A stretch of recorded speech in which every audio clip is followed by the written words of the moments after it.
Shalom, selamat pagi, selamat hari Minggu untuk kita semua. Puji nama Tuhan, kita boleh kembali mendapati hari perhentian yang Tuhan sediakan bagi kita. Untuk kita boleh berhenti sejenak dan kita mau menikmati hadirat Tuhan melalui puji-pujian, doa, dan perenungan firman Tuhan di dalam ibadah kita pada pagi hari ini. Mari kita mengawali ibadah kita dengan jemaat 405, Kaulah ya Tuhan, surya hidupku.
Mari jemaat yang dikasih oleh Tuhan, kita akan menhabiskan ibadah kita pada pagi ini sambil kita mengingat bahwa pertolongan kita adalah di dalam nama Yahweh Zebaot, Tuhan semesta alam, pencipta langit, bumi, laut, dan segala isinya. Yahweh yang adalah Bapa, Anak, dan Roh Kudus. Kiranya berkat dari Tuhan Yahweh memberkati setiap saudara mulai saat ini sampai Tuhan Yesus Kristus datang kembali. Haleluya.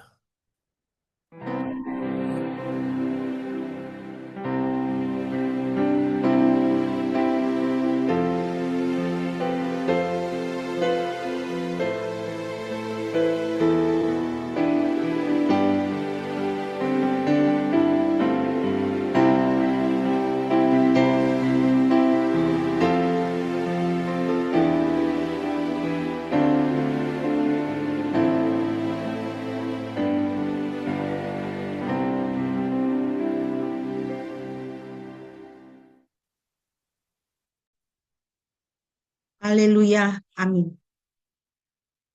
Nats pembimbing bagi kita pada pagi hari ini terambil dari Mazmur 34 ayatnya yang ke-9. Mazmur 34 ayat 9, demikianlah firman Tuhan. Rasakanlah dan lihatlah bahwa Yahweh itu baik. Berbahagialah orang yang berlindung kepadanya. Demikian firman Tuhan. Kekasih-kekasih Tuhan, kiranya setiap hari di dalam kehidupan kita boleh merasakan dan melihat betapa baiknya Tuhan kepada kita. Tuhan selalu baik dan selalu hanya tahu memberikan yang baik untuk kita yang dikasihinya. Biarlah kita selalu mengandalkan Tuhan, karena Tuhan tidak pernah gagal. Tuhan tidak akan pernah mengecewakan kita. Berbahagialah orang yang berlindung kepadanya. Mari kita bermazmur bersama sebagai bagian dari pujian kita dari Mazmur 34 ayat 2 sampai dengan ayat 10. Mazmur 34 ayat 2 sampai dengan ayatnya yang ke-10. Saya akan memimpin pembacaan Mazmur ini. Kita bersama-sama memuji Tuhan. Mazmur 34 ayat 2 sampai dengan ayatnya yang ke-10. Aku akan memberkati Yahweh sepanjang waktu. Pujian kepadanya senantiasa ada di mulutku. Jiwaku akan bermegah dalam Yahweh. Orang yang rendah hati akan mendengar dan bersukacita. Muliakanlah Yahweh bersamaku, dan marilah kita meninggikan namanya bersama-sama.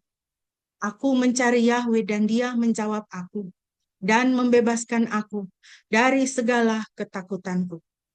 Mereka yang memandang kepadanya akan bersinar dan wajahnya tidak akan malu. Orang miskin itu berseru dan Yahweh mendengarnya dan menyelamatkannya dari segala kesukaran. Malaikat Yahweh berkemah di sekeliling mereka yang hormat akan Dia dan Dia membebaskannya. Rasakanlah dan lihatlah bahwa Yahweh itu baik. Berbahagialah orang yang berlindung kepadanya. Hormatlah kepada Yahweh, hai orang-orangnya yang kudus, karena mereka yang hormat akan Dia tidak akan berkekurangan. Puji nama Tuhan. Mereka yang hormat akan Dia, mereka yang hormat akan Tuhan, firman Tuhan katakan, tidak akan berkekurangan. Mari kita akan bersama-sama merenungkan kebenaran firman Tuhan, dan kita akan mempersiapkan diri dengan menaikkan pujian dari Kidung Jemaat 309, Biar Ku Tumbuh di Batang-Mu.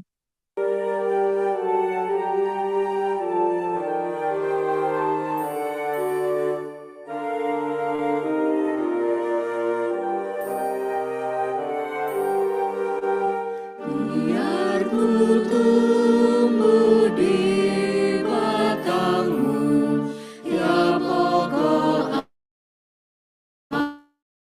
ambang benar, supaya kau hidupkan daku menjadi ranting yang segar.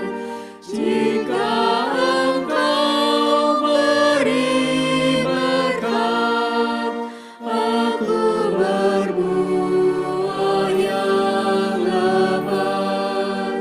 Tak mungkin aku kan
Doa dan perenungan firman Tuhan akan disampaikan oleh hambanya. Kami persilakan.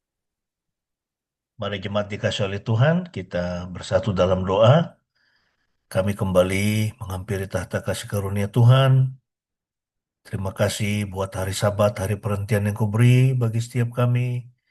Kami boleh merestorasi tidak hanya tubuh fisik kami setelah seminggu bekerja melayani Tuhan, tapi secara khusus juga merestorasi roh dan jiwa kami, supaya roh dan jiwa kami, pikiran, perasaan, keinginan kami, dan roh manusia kami boleh menjadi kuat dan perkasa, menjadi gagah, menjadi strong, sehingga kami dapat mengerti kehendak Tuhan dan sanggup untuk melakukan kehendak Tuhan di setiap perjalanan kehidupan kami.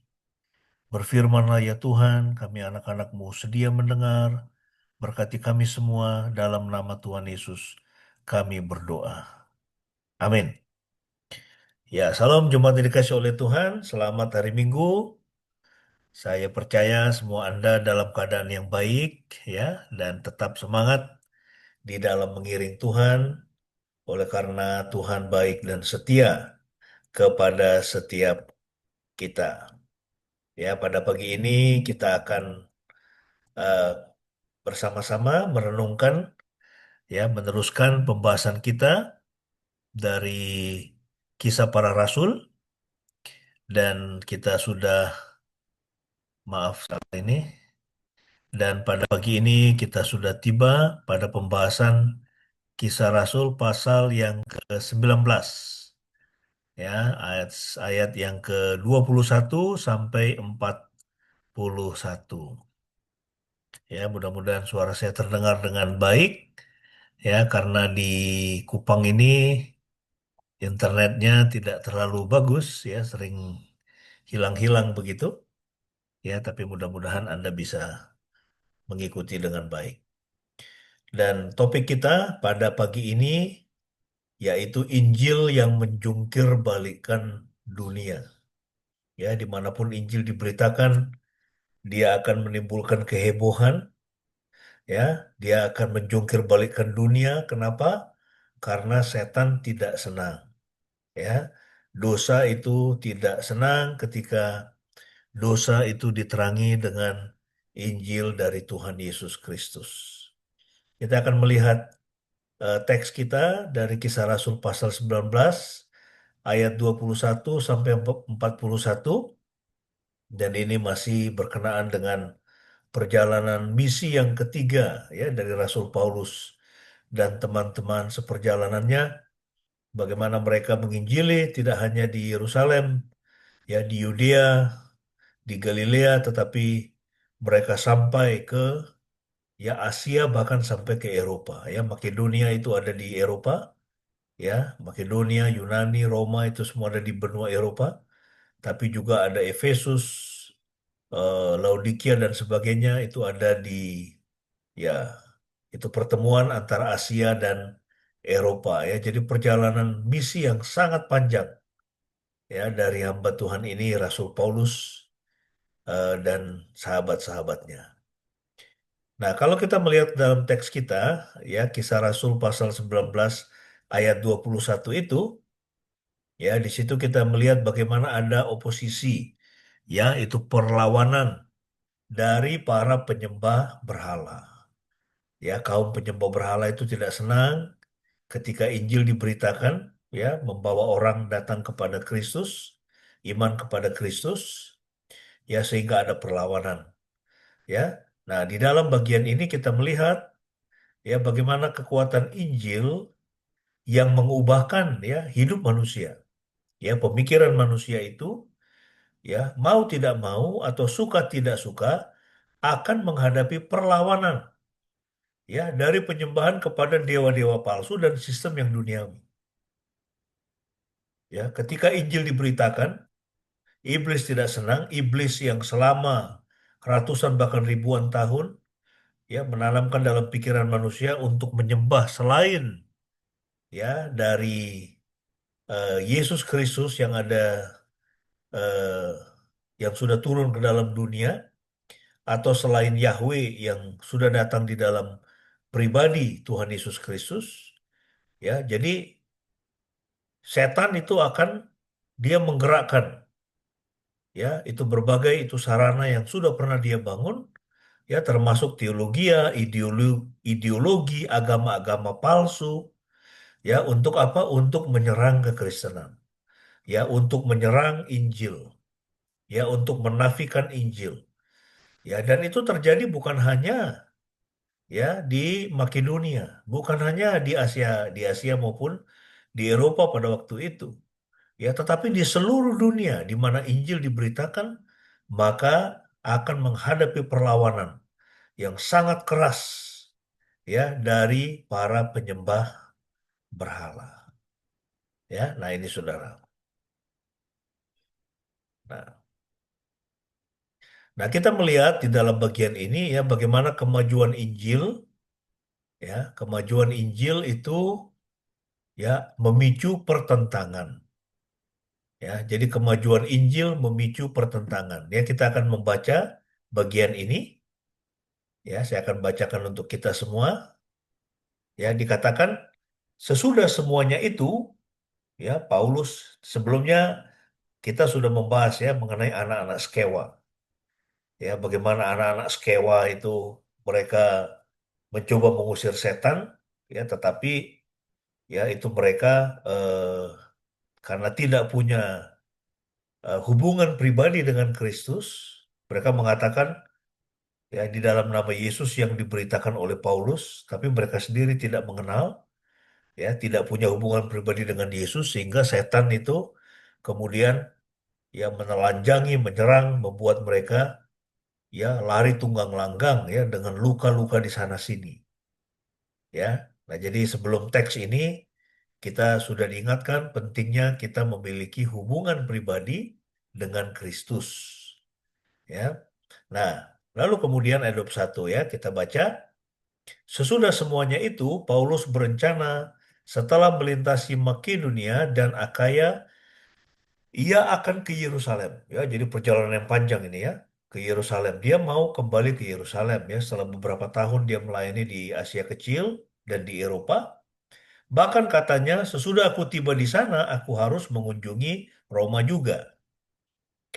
Kemudian ia mengutus dua orang, yaitu Timotius dan Erastus, ke Makedonia.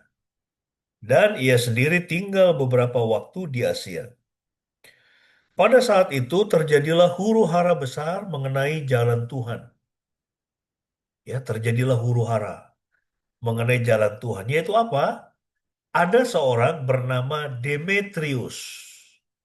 Ya, Demetrius ini seorang pandai perak yang membuat kuil-kuil perak Dewi Artemis. Ya, salah satu berhala yang sangat banyak, yang sangat populer, ya, disembah oleh orang-orang di Makedonia. Ya, pada waktu itu mereka adalah para penyembah berhala, dewa-dewanya banyak.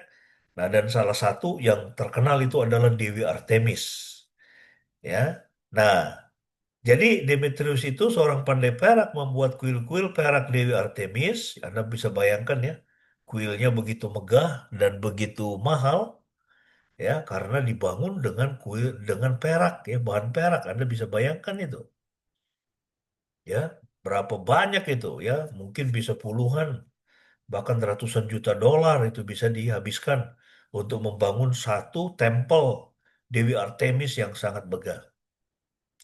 Ia memberikan keuntungan besar bagi para perajinnya, ya, jadi ada motif ekonomi di sini, ya. Anda bisa lihat ini, ya. Nah, Makedonia ada di sebelah kiri, ya, kiri atas Anda bisa lihat ada Makedonia, ada Thrace, ya, itu sekarang masuk di wilayah Eropa, ya, di bawahnya itu ada Yunani, kemudian ada Roma, ya, toh, di kiri, kemudian yang Misia, Asia dan sebagainya itu kalau sekarang itu adalah wilayah Turki, ya. Lalu kemudian Anda bisa melihat posisi Yerusalem, ya, Yudea, Yerusalem itu jauh, ya, di kanan bawah. Ya, jadi ini perjalanan yang panjang, ya, pada waktu itu. Ya.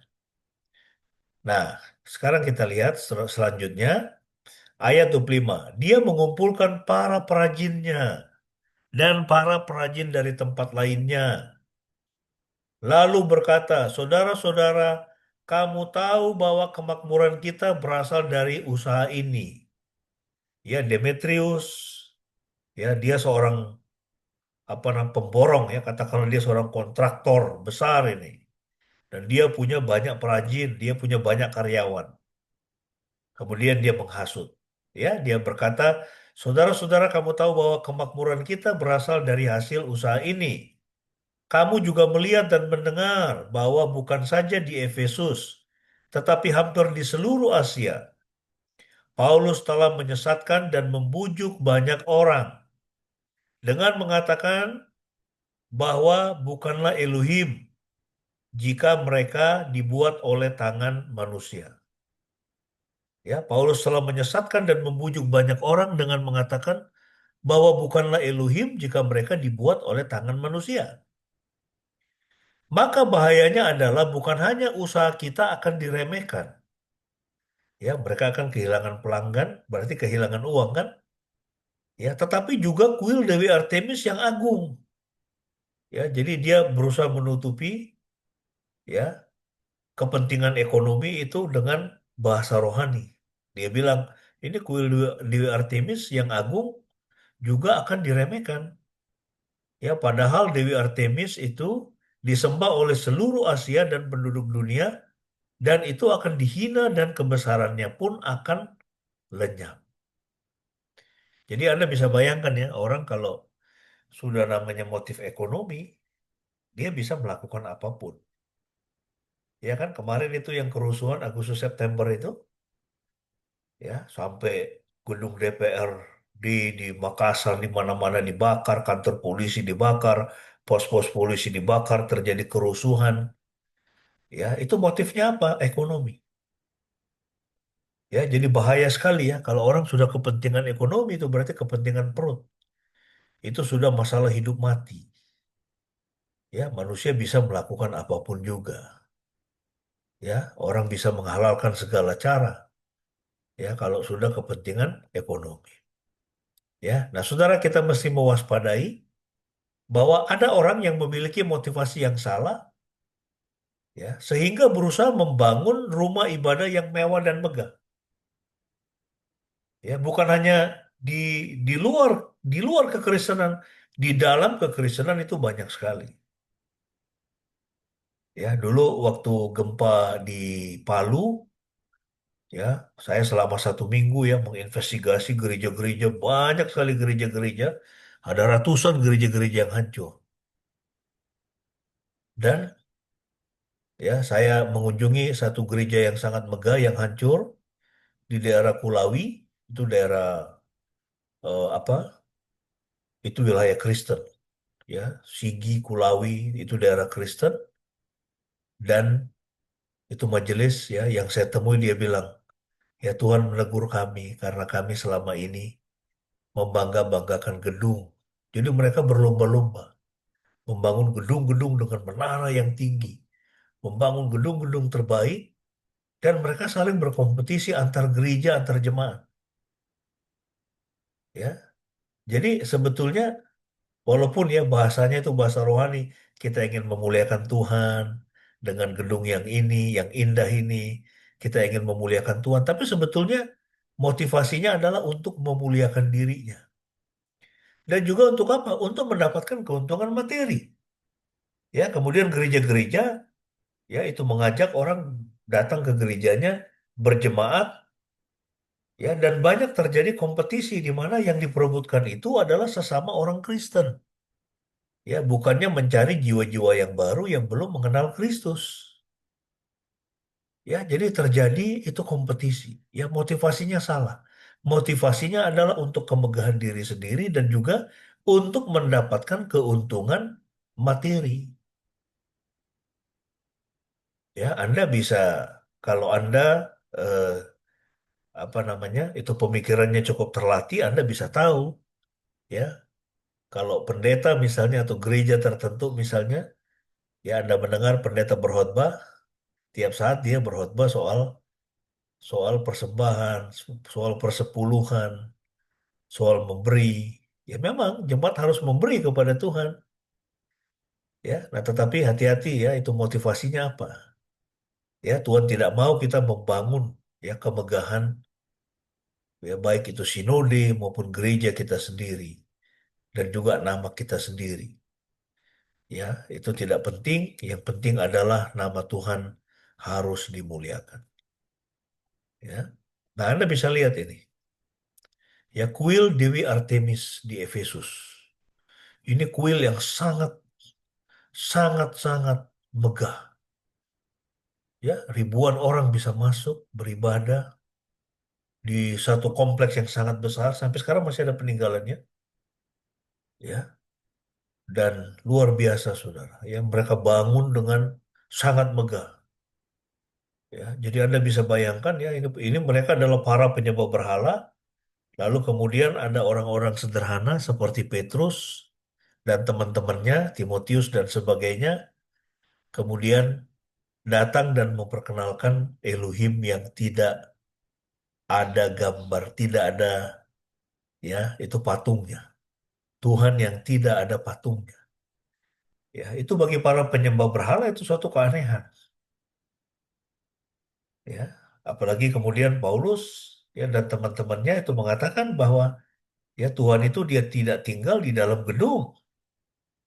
Ya, Elohim itu roh, barang siapa menyembahnya harus menyembah dalam roh dan kebenaran, kata Tuhan Yesus. Ya, itulah sebabnya kita tetap ya beribadah secara Zoom. Ya, kenapa? Karena Tuhan itu roh. Barang siapa menyembahnya, dia dapat menyembahnya dimanapun, kapanpun. Ya, dia tidak dibatasi oleh waktu, ruang, dan materi. Ya, ini Anda bisa lihat ini kuil Dewi Artemis ya yang ada di Efesus. Ya, tapi waktu itu kejadiannya adalah di Makedonia.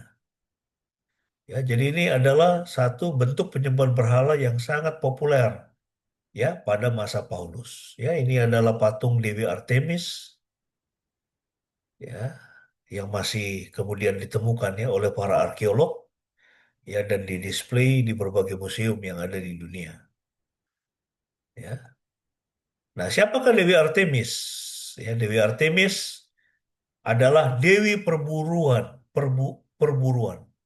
ya, alam liar dan kesucian, ya, dalam mitologi Yunani. Dianggap sebagai saudari kembar Apollo. Ia dikenal sebagai dewi yang memegang busur dan anak panah serta pelindung para perawan, wanita muda, dan proses kelahiran. Dalam mitologi Romawi, ia dikenal dengan nama Diana. Ya, kita lihat karakteristik dan peran Dewi perburuan dan alam liar. Artemis sering digambarkan membawa busur dan anak panah memimpin perburuan di hutan dan pegunungan. Ya, jadi para pria juga menyembah dia. Tapi dia juga disebut sebagai perawan abadi. Ya, ia dikenal karena menjaga keperawanannya dan sering dikaitkan dengan kesucian. Juga sebagai pelindung wanita. Ia dipercaya sebagai dewi yang membantu proses persalinan dan dapat menolak atau membawa penyakit pada perempuan. Jadi bukan hanya kaum pria, kaum wanita juga menyembah dia. Ya, karena memang mitosnya dibangun seperti itu. Ya, jadi Dewi Artemis disembah oleh pria wanita yang ada ya baik di Eropa maupun di Asia Kecil ya pada waktu itu yang mereka adalah para penyembah berhala. Dia dianggap sebagai saudara kembar Apollo. Ia adalah putri Zeus dan Leto ya serta saudari kembar dari dewa Apollo. Ya, itulah Dewi Artemis. Nah, sekarang kita lihat ya tujuan dan rencana Paulus. Ya, di dalam teks yang tadi kita sudah baca, ayat 21 sampai 22. Paulus telah bertekad dalam roh untuk pergi ke Yerusalem dan kemudian ke Roma. Ya, Injil menyebar begitu efektif sehingga mulai mengancam sistem yang telah mengakar. Jadi ketika Injil diberitakan, maka sistem yang sudah mengakar, yang anti dengan Injil, ya, yang mengandung unsur penyembahan berhala, yang keterkaitan dengan dosa, ya itu mereka merasa terancam. Ya, ingat bahwa kemajuan Injil yang sejati selalu mengganggu status quo. Ya, manusia itu cenderung ya ketika dia mengimani atau dia melakukan sesuatu yang sudah dilakukan dalam jangka panjang, maka manusia itu cenderung ya mereka menjadi orang yang status quo. Ya, kami ini caranya ya seperti ini, nggak boleh berubah. Jadi ketika ada orang yang datang membawa perubahan, itu biasanya ditolak. Ya, jadi ingat kemajuan Injil yang sejati selalu mengganggu status quo. Makanya kita melihat ketika terjadi ya Tuhan ya atau Roh Kudus bekerja ya dan membawa sebuah ya katakanlah pembaharuan ya misalnya apa? Dulu ingat tahun berapa 70 80-an ya ketika mulai ada gerakan Pentakosta, kemudian orang menyanyi dengan bertepuk tangan, dengan lompat-lompat ya, maka gereja-gereja establis itu merasa terganggu. Gereja-gereja tradisional merasa terganggu dan menganggap dan mengatakan, oh ini adalah aliran sesat.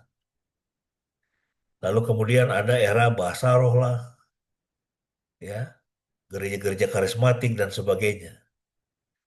Ya, nah saudara, prinsipnya adalah menguji, kita harus menguji segala sesuatu berdasarkan Injil, ya, berdasarkan Alkitab, apakah hal itu sungguh-sungguh berasal dari Tuhan atau tidak.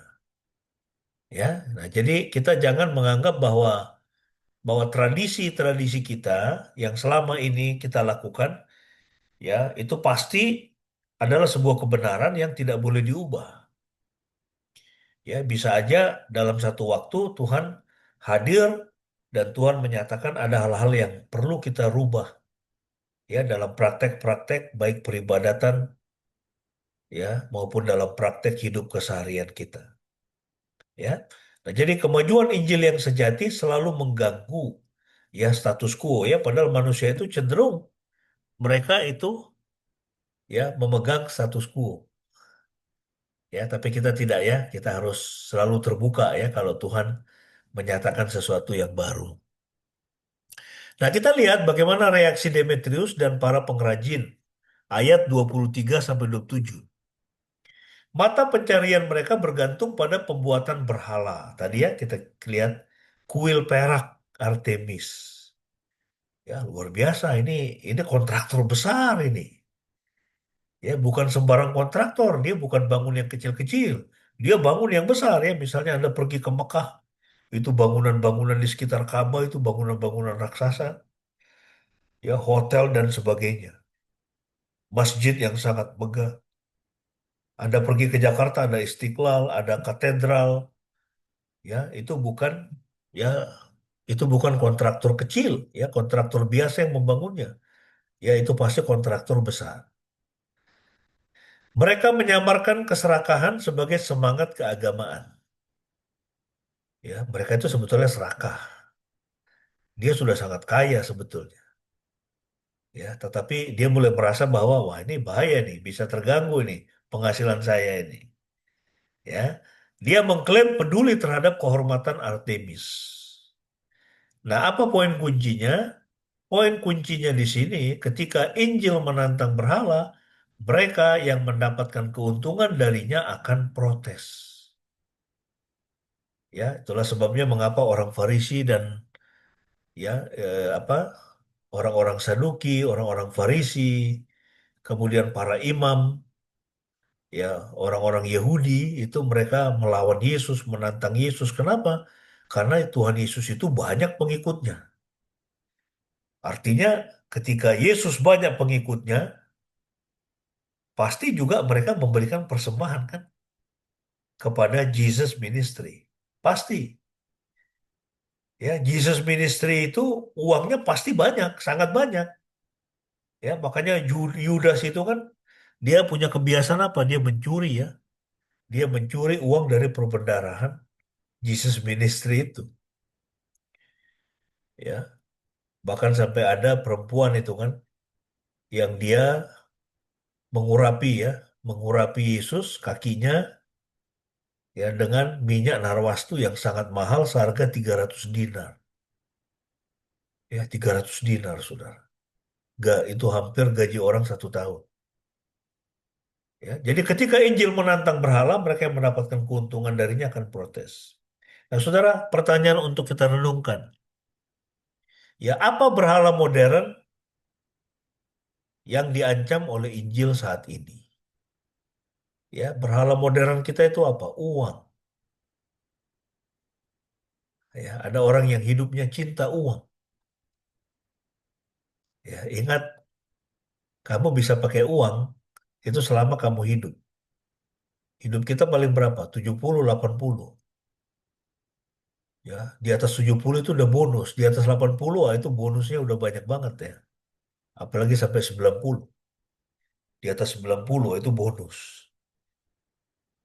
Ya, hati-hati ya, berhala modern itu uang, bisa kesenangan, ya kan? Kesenangan apa? Main game, gadget, ya, atau kesenangan lainnya.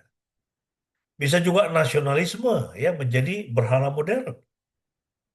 Ya, ada orang-orang atau ya kelompok tertentu yang mereka sangat-sangat mencintai sekali, ya, itu sukunya atau nasionalismenya.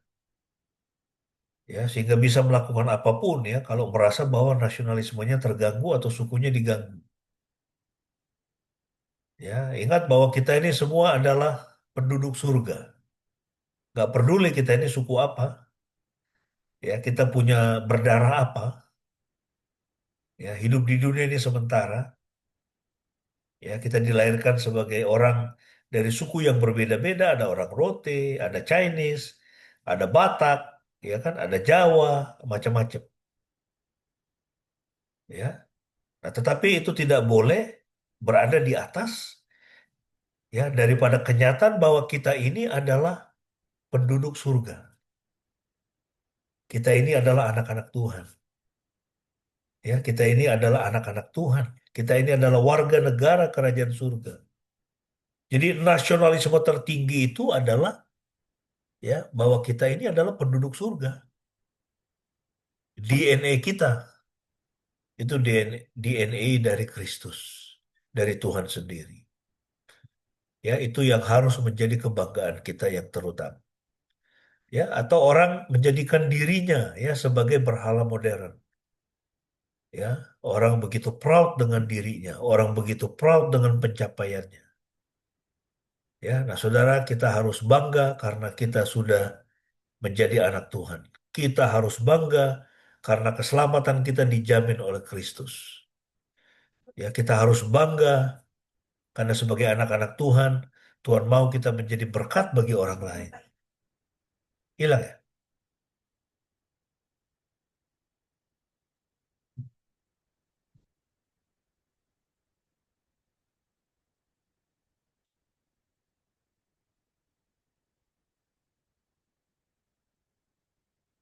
Ya,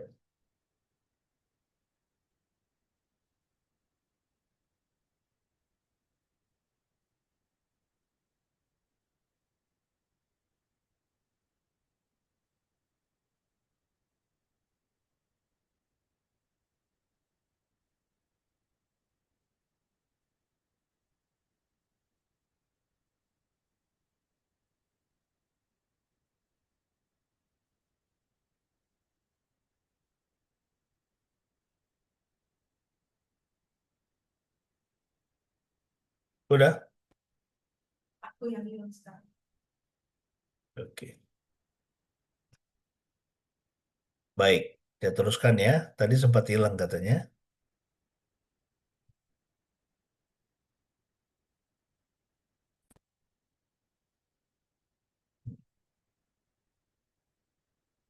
Baik, apakah bisa mendengar suara saya?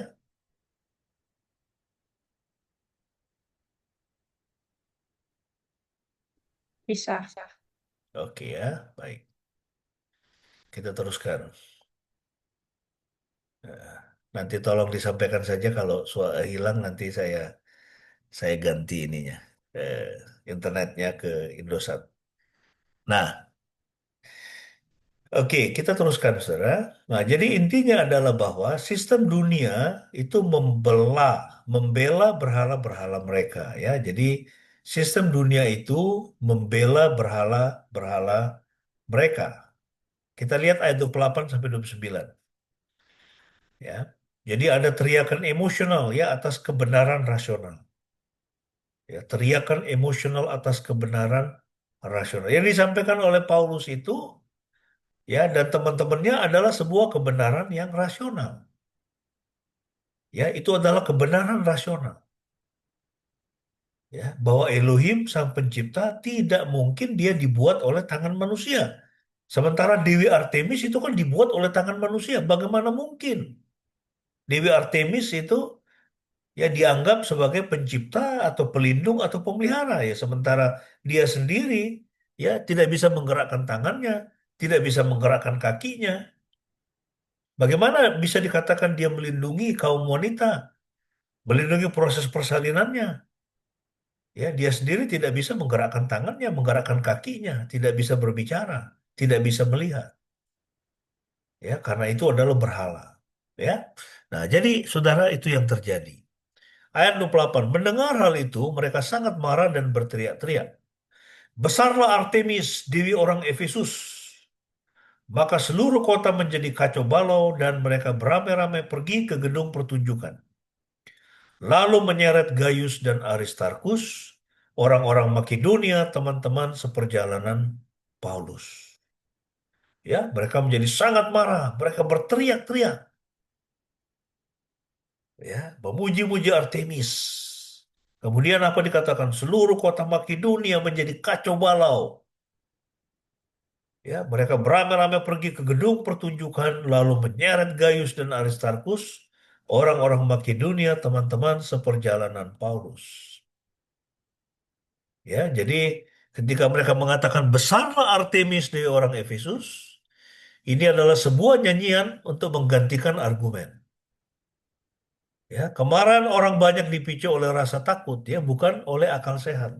Mereka takut kehilangan sumber keuangan, takut kehilangan mata pencariannya, takut kehilangan cuan, ya, bukan oleh akal sehat, bukan mereka berpikir ini benar nggak sih yang disampaikan oleh Paulus. Ya, nah orang-orang seringkali berteriak lebih keras ketika mereka kalah dalam pertempuran kebenaran. Ya kan, orang berteriak lebih keras ketika kalah dalam pertempuran kebenaran. Nah, saudara, ada satu prinsip rohani yang penting kita perlu perhatikan.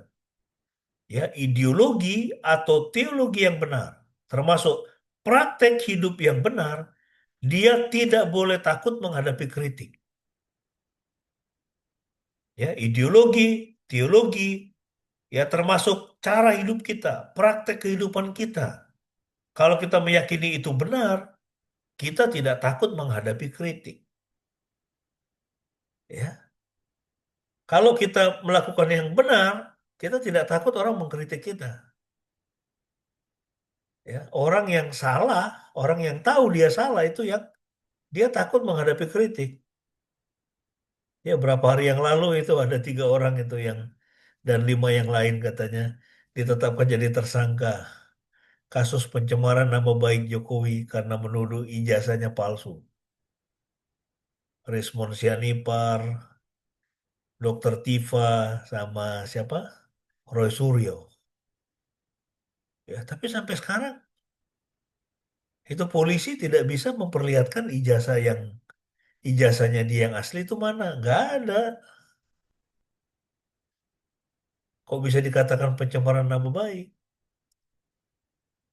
Ya, jadi kalau kita melakukan yang benar, kita tidak takut orang mempertanyakan itu. Orang mengkritik kita, termasuk iman kita. Kita harus bisa ya membela pengharapan kita. Ya, membela iman kita di hadapan orang lain ketika orang menuduh kita menyembah 3 Allah, ya, kita harus bisa menjawab bahwa kita tidak menyembah 3 Allah, kita menyembah satu Allah, kita menyembah satu Tuhan. Waktu ada orang lain itu menuduh bahwa Yesus tidak mati di salib atau dia bukan Tuhan, kita harus bisa menjelaskan ya dengan argumen-argumen yang absah berdasarkan Alkitab bahwa Tuhan Yesus itu benar-benar Tuhan, dia benar-benar juru selamat, Dia benar-benar mati di kayu salib. Ya, tidak seperti yang dituduhkan bahwa yang disalibkan itu orang yang diserupakan dengan dia. Nah, jadi saudara, ideologi atau teologi yang benar itu tidak takut menghadapi kritik. Ya, orang yang tahu dia melakukan yang benar, dia berpikir benar, ya, atau kalau Anda misalnya sebagai orang tua, mati lagi ya? Oh, oke. Nah, jadi ideologi atau teologi yang benar tidak takut menghadapi kritik, ya. Baik. Nah, kita lihat sekarang ada kebingungan dan kekacauan di sini. Eh, ayat 30. Ketika Paulus bermaksud untuk masuk ke antara orang banyak itu, ya para murid tidak mengizinkannya. Bahkan beberapa pembesar Asia yang menjadi sahabatnya mengirim pesan kepadanya agar jangan masuk ke gedung pertunjukan itu. Ya, orang banyak yang berkumpul di dalam gedung itu berteriak-teriak. Yang seorang mengatakan begini dan lainnya mengatakan begitu, sehingga sidang kota menjadi kacau. Ya, menjadi kacau balau dan banyak orang tidak mengetahui, orang yang tidak mengetahui untuk apa mereka berkumpul. Ya, jadi ya ketika orang hanya ribut, ya huru-hara seperti itu, berteriak-teriak, ya sidang kota menjadi kacau balau, sementara banyak orang nggak tahu mereka berkumpul untuk apa. Ya. Ayat 33. Kemudian mereka menyeret Alexander ke depan kerumunan itu. Sebab orang-orang Yahudi mendorongnya ke depan. Maka Alexander memberi isyarat dengan tangannya dengan maksud untuk membela diri di depan orang banyak itu. Namun ketika mereka mengenali bahwa ia adalah seorang Yahudi, selama 2 jam mereka bersama-sama berteriak, "Besarlah Artemis, dewi orang Efesus." Ya, jadi kita lihat di sini ada kebingungan dan kekacauan. Ya, majelis berada dalam kebingungan. Kebanyakan bahkan tidak tahu mengapa mereka ada di sana. Ya, mentalitas massa menggantikan pemikiran jernih. Ya. Orang-orang Yahudi mendorong Alexander untuk berbicara, tetapi prasangka membungkamnya karena dia orang Yahudi. Mereka tidak mau dengar. Ketika penyembahan berhala merajalela, kebenaran tenggelam oleh kebisingan dan kebingungan. Ya, ketika penyembahan berhala merajalela, maka kebenaran itu tenggelam oleh kebisingan dan kebingungan. Ya, saya pernah berdiskusi dengan seorang itu penganut agama Hindu. Dan dia mengatakan kepada saya, Yesus kalian itu di dalam agama kami itu mirip dengan Krishna katanya. Ya, Krishna. Tahu ya? Itu film Mahabharata, Krishna. Ya, dia adalah penolong dari itu Pandawa ketika mereka berperang menghadapi Kurawa. Jadi Krishna itu banyak menolong. Dia itu seperti juru selamat ya untuk Pandawa. Ya, itu 5 saudara yang menghadapi kekuatan besar itu dari apa? Itu Kurawa. Ya, lalu kemudian itu saya tanya dia, ya kalau kau mengatakan bahwa Krishna sama dengan Yesus, coba sebutkan Krishna itu lahir di mana? Siapa nama ayah dan ibunya? Tahun berapa dia lahir? Di mana dia lahir? Ya, dan teman diskusi yang orang Hindu dia tidak bisa menjawab. Kenapa? Karena Krishna itu adalah tokoh mitos. Sama seperti Dewi Artemis. Ya, penyembahan berhala itu adalah mitos karena itu dibangun oleh manusia. Ya, makanya kekristenan itu, saudara, itu jauh melampaui agama. Dia di atas agama. Agama itu adalah usaha manusia mencapai Tuhan. Agama itu adalah suatu sistem yang dibangun oleh manusia. Ya, dia berusaha untuk mengenal Tuhan, mencapai Tuhan. Tetapi Tuhan itu transenden. Tuhan itu jauh di atas, tidak bisa kita menjangkau Tuhan. Yang bisa itu hanya Tuhan menjangkau kita. Itulah sebabnya mengapa ya Yahweh datang menampakkan diri kepada Musa dalam bentuk semak yang terbakar. Yahweh juga berbisik di telinganya atau menyampaikan firman-Nya. Dan Yahweh sudah datang di dalam diri Kristus. Dia datang, Tuhan datang menjelma dalam wujud manusia untuk berbicara kepada kita supaya kita bisa mengenal Dia. Nah ini saudara. Ya, tetapi ya agama bikinan manusia termasuk penyembahan berhala itu tidak mungkin bisa menjawab hal itu. Ya, ada satu pelajaran yang penting untuk kita perhatikan di sini, yaitu supaya kita menghindari kerumunan massa yang irasional. Ya, kerumunan massa yang irasional. Orang udah teriak-teriak, itu hati-hati.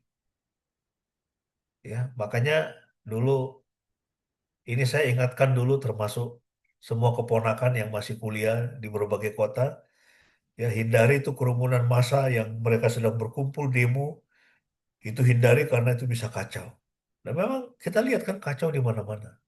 Ya terjadi kerusuhan, bakar-bakar sampai ada yang mati, ya kan? Itu berapa berapa banyak yang mati kemarin itu.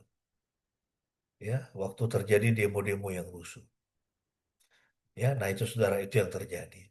Bagian yang terakhir, ya, yang bisa kita pelajari di sini adalah bahwa pemeliharaan Tuhan menenangkan kekacauan. Jadi ada kekacauan, tetapi Tuhan hadir. Ya, Tuhan mengintervensi. Ayat 35. Dan setelah menenangkan orang banyak itu, panitera kota berkata, "Hai orang Efesus, siapakah sesungguhnya yang tidak mengenal kota Efesus sebagai penyembah Dewi Artemis yang agung dan patungnya yang turun dari langit?" Ya, dia berusaha menenangkan orang banyak, ya, dan kalimatnya ya itu pengagungan ya kepada Dewi Artemis ya karena mereka semuanya itu percaya kepada Dewi Artemis sebagai dewa mereka, ya kan, sesembahannya mereka. Kemudian dia mengatakan patungnya yang turun dari langit ya sebetulnya ya itu nggak benar gitu ya, tapi ya dia coba menenangkan orang banyak, ya, karena hal ini merupakan fakta yang tak terbantahkan. Ya, itu benarkah Dewi Artemis itu patungnya turun dari langit? Saya kira tidak. Ya, dan pasti tidak. Itu kan bikinan para pengrajin, kan? Nah, tetapi dia menggunakan ya model persuasi atau bujukan seperti itu untuk menenangkan massa yang kacau balau. Maka tenanglah dan jangan bertindak gegabah. Sebab kamu telah membawa orang-orang ini dan mereka bukanlah yang merampok kuil ataupun yang menghujat dewimu.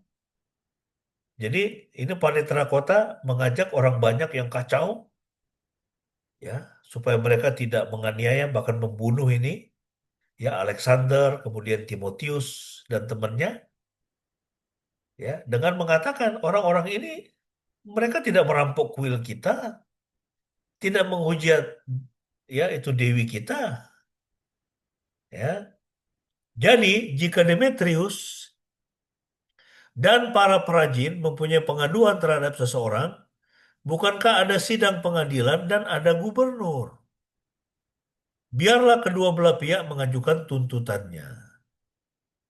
Namun, jika ada yang kamu kehendaki tentang sesuatu hal, maka semua itu dapat diselesaikan dalam sidang kota yang sah. Ya, jadi ya dia berusaha untuk berpikir logis dan mengajak massa yang kacau balau untuk mulai berpikir secara logis ya, secara rasional dengan mengatakan kita ada sidang kota ya, dan sidang kota yang sah itu memutuskan benar dan salah. Ya, ada pengadilan, ada gubernur. Ayat 40, sebab kita juga berada dalam bahaya dituduh atas kerusuhan pada hari ini karena tidak ada satupun alasan yang dapat kita berikan untuk membenarkan pertemuan yang kacau ini. Dan dengan mengatakan hal ini, ia membubarkan sidang kota itu. Ya, nah saudara kita bisa melihat bagaimana panitera kota ya, dia memiliki kebijaksanaan. Ya, dia pejabat kafir, dia tidak mengenal Yahweh. Dia tidak mengenal Yesus. Ya, atau mungkin dia pernah mendengar, ya kita nggak tahu juga. Ya bisa jadi ya dia itu pejabat kafir, tapi bisa jadi dia sudah mendengar Injil juga. Kita nggak tahu. Dan Injil itu sudah menyentuh dia, walaupun dia mungkin belum secara terbuka menyatakan imannya. Kita nggak tahu. Ya, tapi kemudian nanti kan tahun 300 itu sekitar 300 tahun kemudian setelah peristiwa itu kan seluruh kekaisaran Roma kan menjadi Kristen, ya kan? Ya. Dia seorang pejabat kafir namun Tuhan memakainya untuk menertibkan. Ia mengacu pada fakta hukum dan ketertiban umum.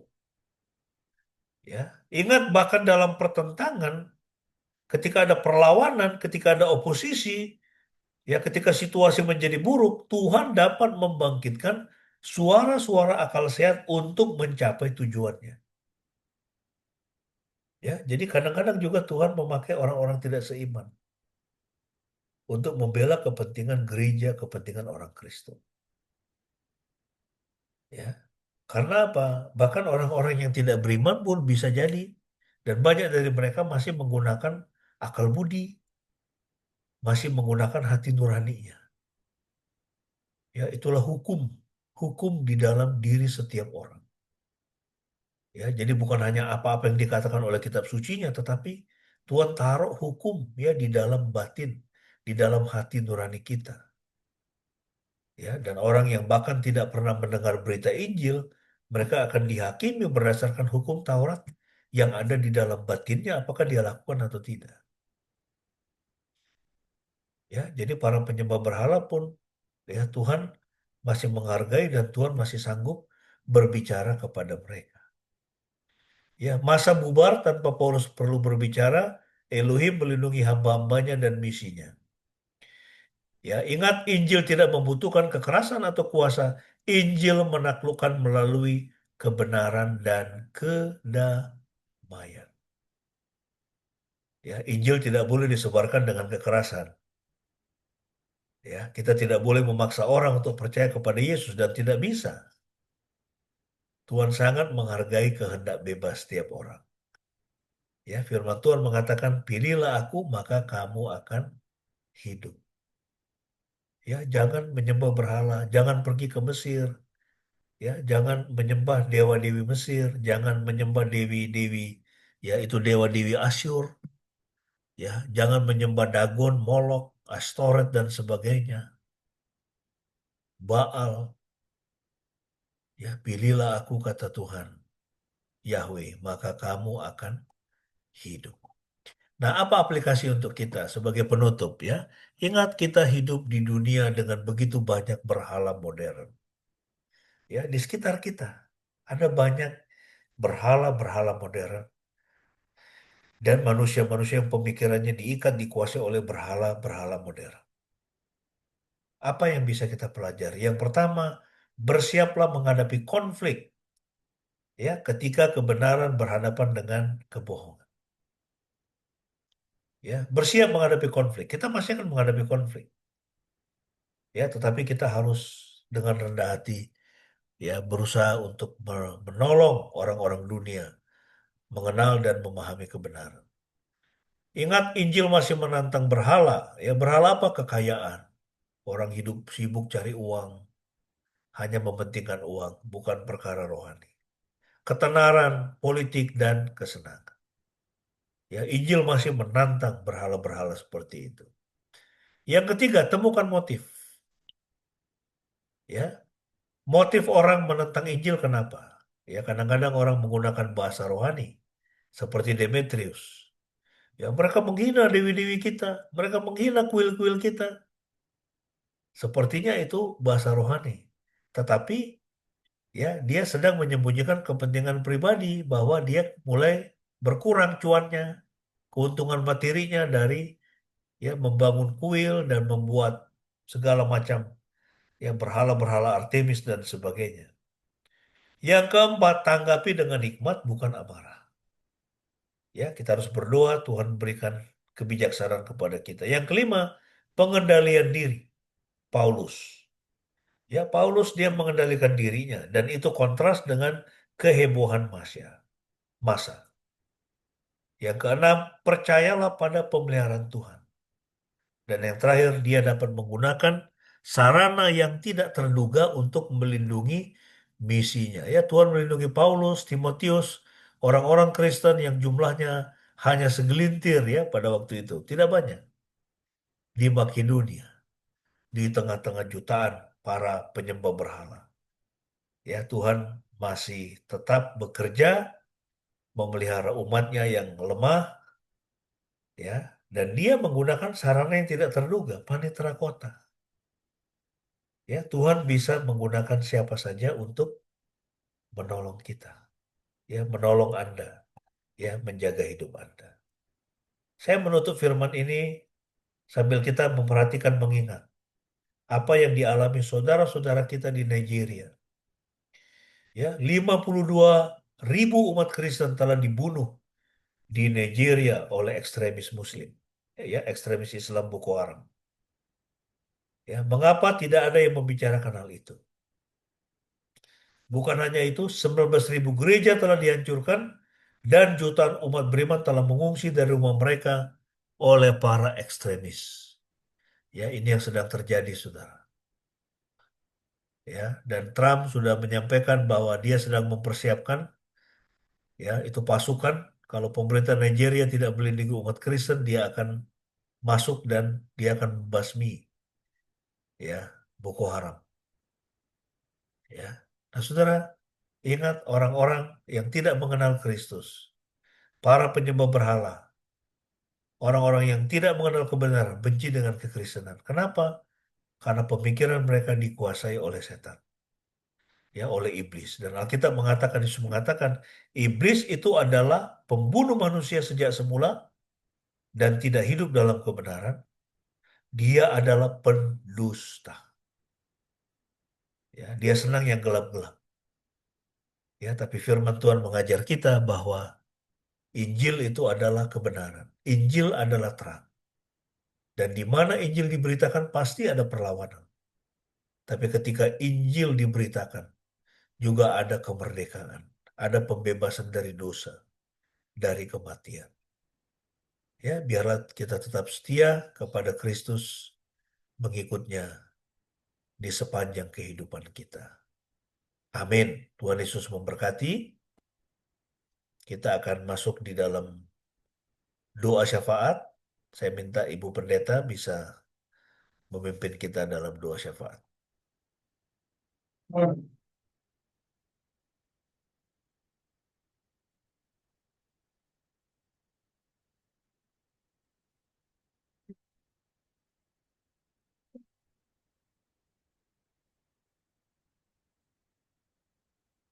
Baik, kekasih-kekasih Tuhan, mari kita bersatu hati, kita menghadap Tuhan di dalam doa.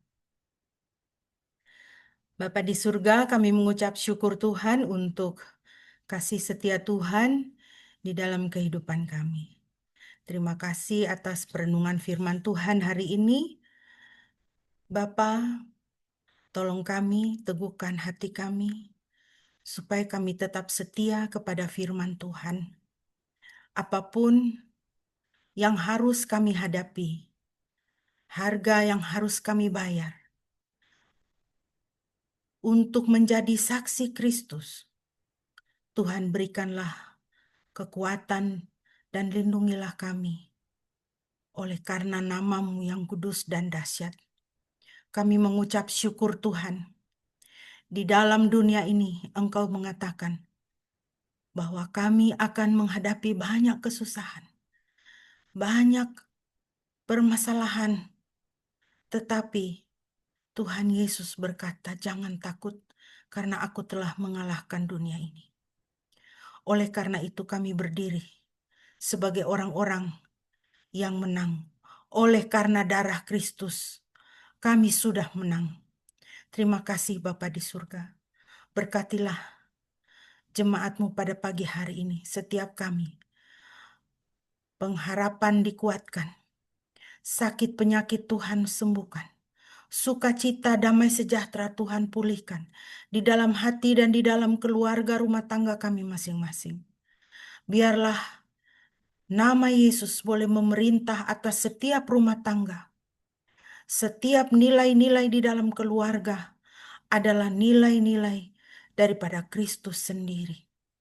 Terima kasih Bapa, berkatilah anak-anak-Mu di dalam pekerjaan, di dalam studi, maupun yang sedang menata masa depan, yang mencari pekerjaan, yang sedang bergumul untuk hari esok.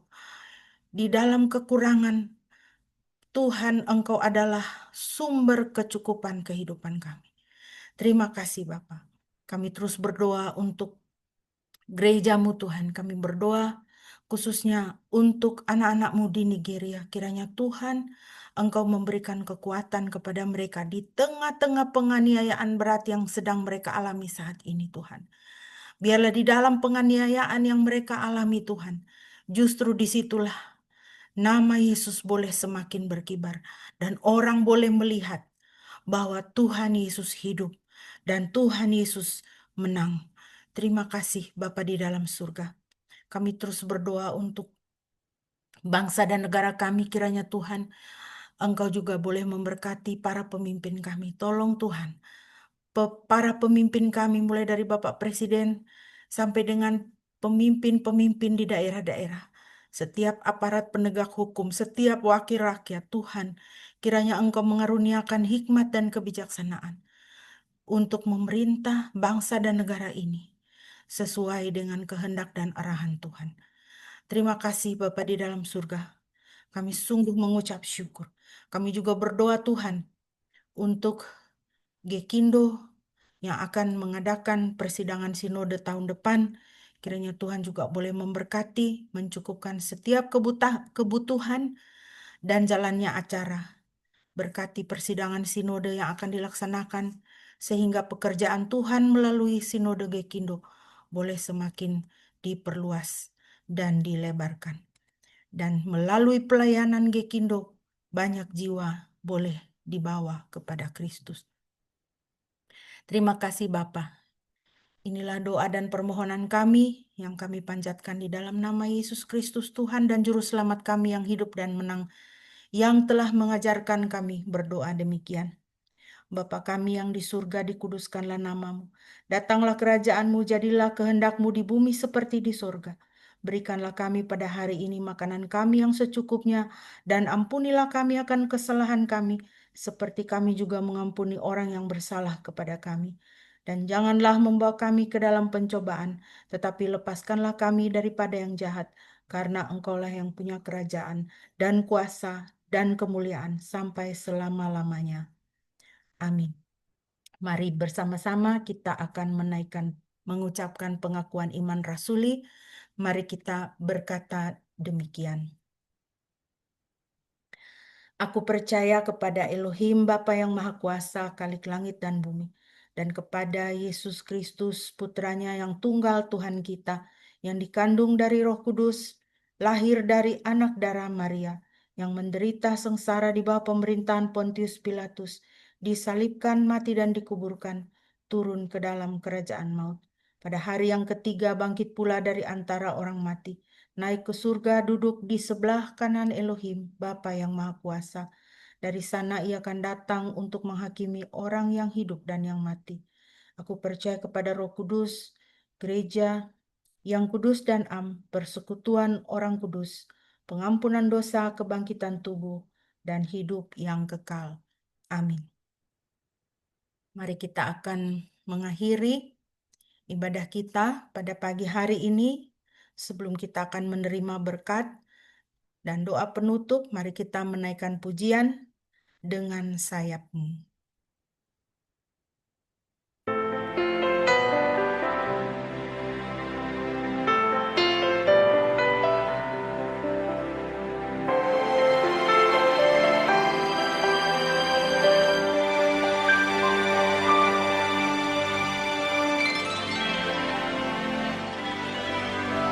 Firman-Mu berkata Kau besertaku, maka kuat roh dan jiwaku. Tangan-Mu Tuhan selalu ku nantikan, setiap langkahku percaya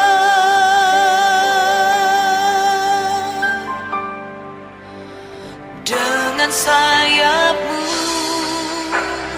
ku akan terbang tinggi di tengah badai hidup. Ku tak menyerah, kau kekuatan dan perlindungan bagiku, pertolonganku di tempat maha tinggi. Ku mengangkat tanganku, aku berserah, kau ku nantikan, kau yang ku sembah, Yesusku, Rajaku.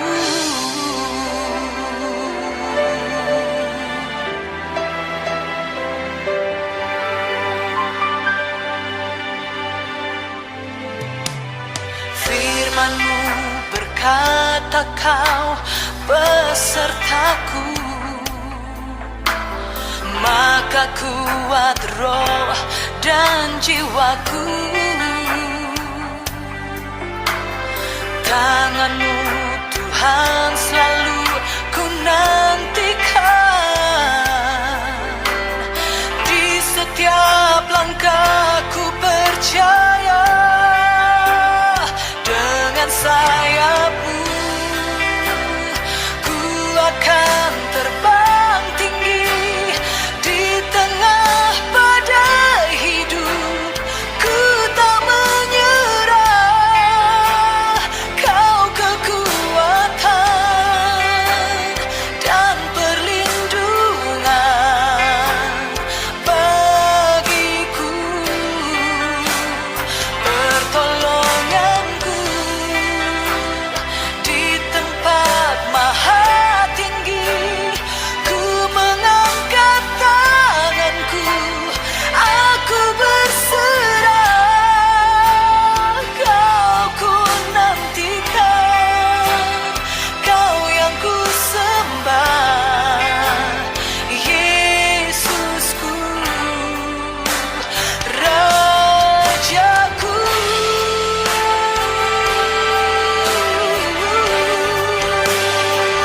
Kau Rajaku.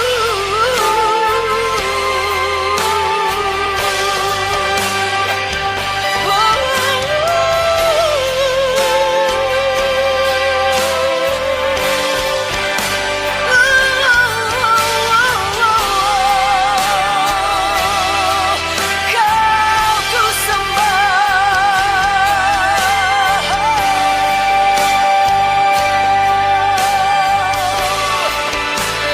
Dengan sayap-Mu ku akan terbang tinggi di tengah badai hidup. Ku tak menyerah, kau kekuatan dan perlindungan bagiku, pertolonganku di tempat maha tinggi. Ku mengangkat tanganku, aku berserah, kau ku nantikan, kau yang ku sembah, Yesusku,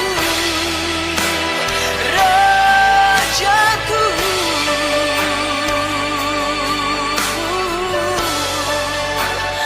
Kau ku nantikan, kau yang ku sembah, Yesusku,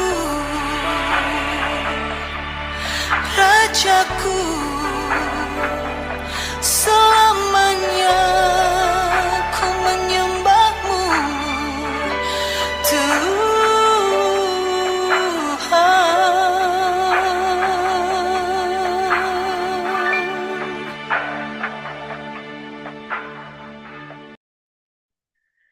jemaat dikasih oleh Tuhan, kita akan bersama-sama mengakhiri ibadah kita pada pagi ini. Maka sekarang pulanglah dengan damai sejahtera dan lakukan firman Tuhan yang sudah Anda dengar. Dan sekarang arahkanlah hatimu kepada Tuhan dan terimalah berkat-Nya. Yahweh memberkati engkau dan memelihara engkau. Yahweh membuat wajahnya bersinar atasmu dan memberi engkau anugerah. Yahweh mengarahkan wajahnya kepadamu dan memberi engkau damai sejahtera. Pujilah Halik semesta.